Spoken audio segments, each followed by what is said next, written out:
Welcome. In this video, I'll show you how to connect a Trojan Bot to Phantom Wallet. And by the way, Swissborg's got a cool sign-up bonus. You can go ahead and get up to $100 in rewards. Just gotta use the link below, either in the description or in the comments. Just click on it, scan the QR code, and they'll send you a reward card. Now going back, start by opening up the Phantom Wallet. And once you're in here, just go to the top left, tap on your profile, and then just go ahead and select the account. Okay.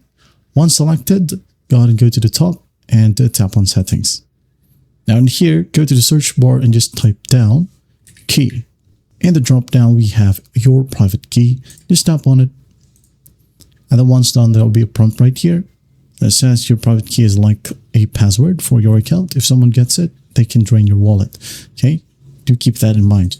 Just tap on the checkbox right here. And then once done, hit on continue.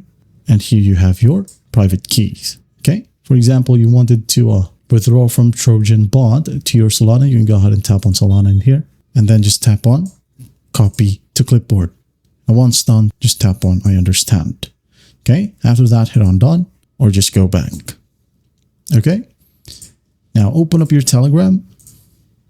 In here in the Trojan on Solana bot, you can go ahead and go to your wallet. As you can see here, I don't have the wallet option because my balance is 0, but you'll be able to see that in here under trenches or above help.